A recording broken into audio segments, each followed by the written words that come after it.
Hello friends, तो आज मैं आपको सुनाने जा रहा हूँ कहानी सौतेली सासा। लक्ष्मी का अपने घर में पूरा दबदबा था। हिटलर की तरह वो सारा काम अपने पति और बेटे से करवाती।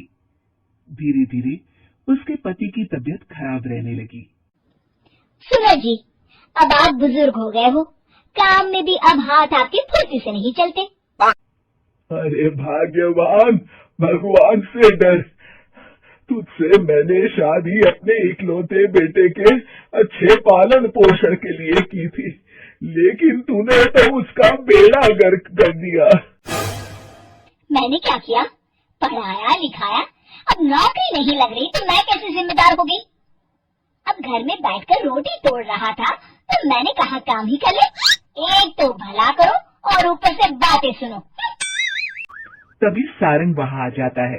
बहुत भूख लगी है माँ, कुछ खाने को दे दो।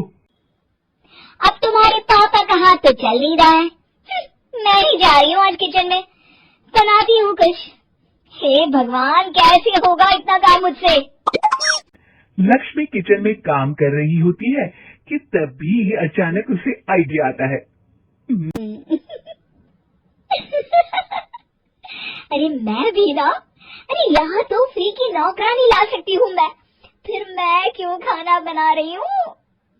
उस दिन लक्ष्मी सारंग की पसंद का खाना बनाती है और बैठकर उसे बड़े ही प्यार से खिलाती है। खा ले बेटा, खा ले, पेट भर के खा ले। अरे रुक, मैं तेरे लिए ना गर्मा गर्म रोटियां लाती हूँ। सारंग और उसके पिता एक दूसरे की ओर बड़े ही हैरानी से देखते हैं। बेटा सारंग, जरूर दाल में कुछ काला है, वरना ये औरत तो हमें बासी खाना भी सुकून से ना खाने दे। सुनील की बात लक्ष्मी सुन लेती है और जोर जोर से चिल्लाने लगती है।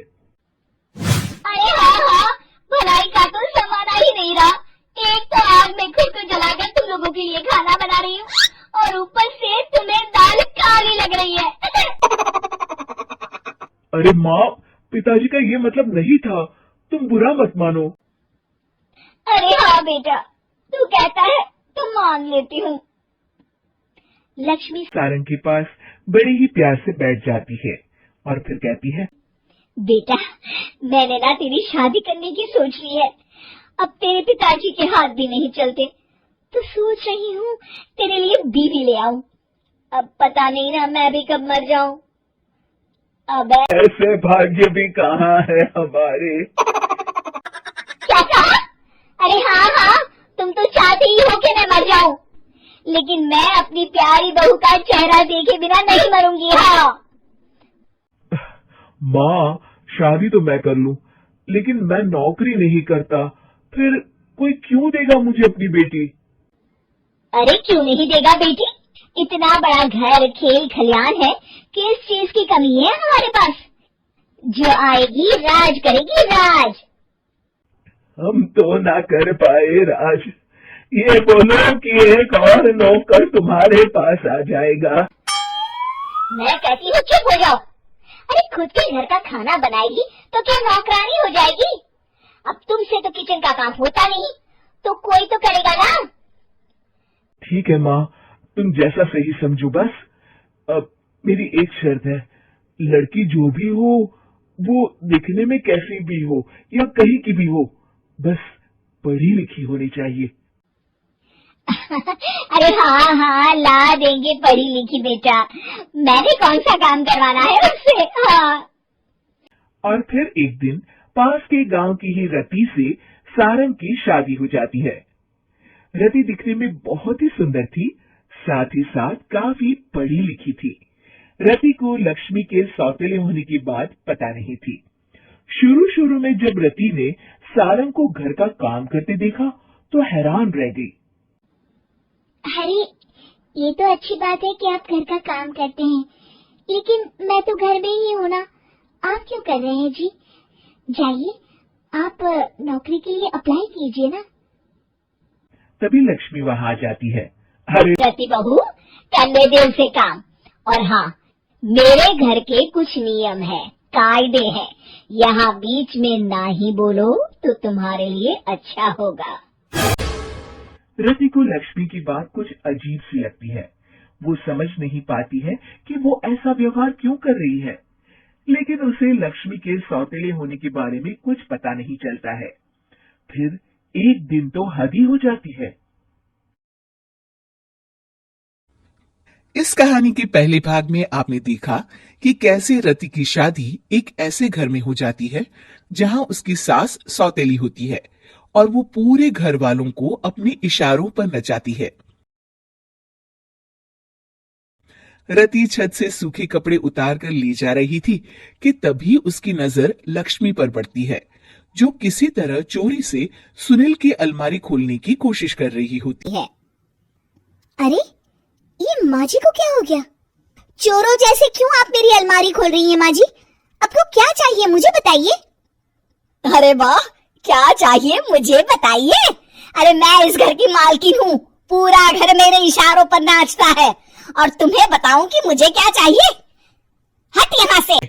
और वो उसे जोर से धक्का देती है। जैसे ही लक्ष्मी रति को धक्का देती है, उसके सर पर चोट लग जाती है और वो बेहोश होकर गिर जाती है। रति के आसपास पूरा परिवार खड़ा रहता है। डॉक्टर जैसे ही उसे देखकर जाता है, रति को होश आता है। अरे बेटा, तुम दूर क्यों खड़े हो? मेरे पास आओ, मैं तुम्हारी माँ हूँ, कमला। रति के मुंह से लक्ष्मी सारंग की माँ का नाम सुनती है तो हैरान सी रह जाती है। क्या बोला रति बहू? चुप कर गायन। तूने मेरे पति और बेटे का हाल बेहाल कर दिया। अब तू मेरी बहू को भी गुलाम बनाना चाहती है? रुक, अभी मजा चखाती हूँ। ये कहकर जैसे उसे पकड़ने की कोशिश करती है, लक्ष्मी वहां से भाग जाती है। लक्ष्मी के जाने के बाद रति अपने ससुर और पति की तरफ देखकर मुस्कुरा देती है। दोनों समझ जाते हैं कि ये रति की चाल है। अगली सुबह लक्ष्मी का पति खाना लेकर खेत में जाने के लिए निकल ही रहा होता है कि लक्ष्मी उसे रोक देती है। अरे कहाँ चल दिए खाना लेकर? आज घर का काम कौन करेगा? तभी पीछे से रति आ जाती है और जोर से चिल्लाती है। कौन इनको काम पर जाने से रोक रहा है? मैं अभी उसे मजा चखाती हूँ। जैसे ही रति लक्ष्मी की तरफ बढ़ती है, लक्ष्मी घबरा जाती है। मैं तो मजाक कर रही थी बहन। आखिर मैं कौन होती हूँ रोकने वाली? मैं तो बस ये पूछ रही थी कि घर का काम कौन करेगा? कौन क्या? तू करेगी? चल उठा झाड़ू और शुरू हो जा। लक्ष्मी पूरे घर में झाड़ू पोछा लगा रही होती है कि अचानक सामने सारंग खड़ा हो जाता है। अच्छा माँ, मैं काम पर जा रहा हूँ। रति के मामा की फैक्ट्री है, मैं वहाँ आज से मैनेजर के तौर पर काम करूंगा। सैलरी भी अच्छी है। अरे सारंग, तुझे क्या जरूरत पड़ गई काम करने की? और बेटा तू बाहर काम करेगा तो इस बड़े से घर को मैं कैसे संभालूंगी? अभी तो पूरा काम बाकी पड़ा है। तभी वहाँ रति आ जाती है। अरे बेटा सारंग, जा, नौकरी पे जा रहा है ना, जा।